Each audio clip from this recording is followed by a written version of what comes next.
আজকের দিনটা একটু স্পেশাল। সকাল সকাল কালারফুল জুয়েলারি পরে একটা গেট টুগেদার প্রোগ্রাম অ্যাটেন্ড করতে চলে যাচ্ছি। আমাদের বর্তমানে কর্মব্যস্ত জীবনে আমাদের এখন আর সবার সাথে প্রায়ই দেখা করা, আড্ডা দেওয়া হয়ে ওঠে না। এর মাঝে যদি মাঝে মধ্যে একটা গেট টুগেদার প্রোগ্রামের আয়োজন করা হয়, সবার সাথে যেমন দেখা হয়, গল্প হয়, একে অপরের খবরাখবর আমরা নিতে পারি। আজকে সকাল সকাল সেরকমই একটা গেট টুগেদার প্রোগ্রাম অ্যাটেন্ড করতে চলে যাচ্ছি। হ্যালো এভরিওয়ান, আমি Eliza. Welcome back to my another video.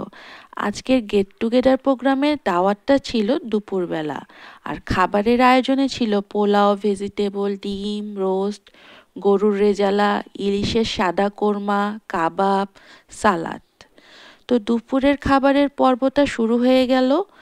আমি পোলাওয়ের সাথে ভেজিটেবল দিয়ে খেয়ে নিচ্ছি। এই ভেজিটেবলগুলো শীতের যে সবজি হয় সেটার সাথে চিকেন দিয়ে রান্না করা হয়েছিল। আর এই যে চিকেন কাবাব, কাবাবটা অনেক জুসি ছিল। খুব আস্তে আস্তে করে খাচ্ছিলাম আর সবার সাথে গল্প করছিলাম। তারপর নিয়েছি ইলিশ মাছ। আমার মাছ খেতে অনেকটা সময় লাগে, আমি অনেকটা সময় ধরেই মাছ খাই। তো ইলিশ মাছটা খাবার শেষ করে গরম পোলাওয়ের সাথে রোস্ট নিয়ে নিলাম। আচ্ছা, আমার মতো কে আছেন বলেন তো, যাদের রোস্ট খেতে অনেক ভালো লাগে? রোস্টের ঝোলের সাথে গরম গরম পোলাওটা মিশিয়ে রোস্ট দিয়ে খেতে আমার কাছে খুবই ভালো লাগে।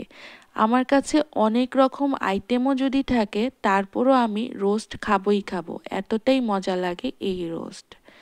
রোস্ট খাবার শেষ করে সবার শেষে নিয়েছি গরুর মাংস। খেতে খেতে খাবারের পর্বটা শেষ করলাম। আর গরুর মাংসটা অনেক জুসি ছিল, দেখতেই পাচ্ছেন কি পরিমাণ সফট ছিল এই গরুর রেজালাটা। তো পোলাওয়ের সাথে লেবু চিপে একটু গরু খেয়ে নিলাম। এরপরে ছিল মিষ্টির আয়োজন।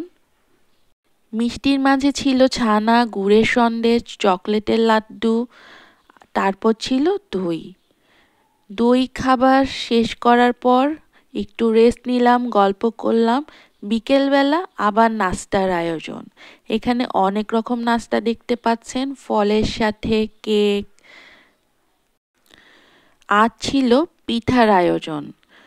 তো এখানে চিতই পিঠাকে দুধে ভিজিয়ে, যেটাকে ভিজা পিঠা বলে, নারিকেল দিয়ে বানানো হয়, সেটা বানানো হয়েছিল।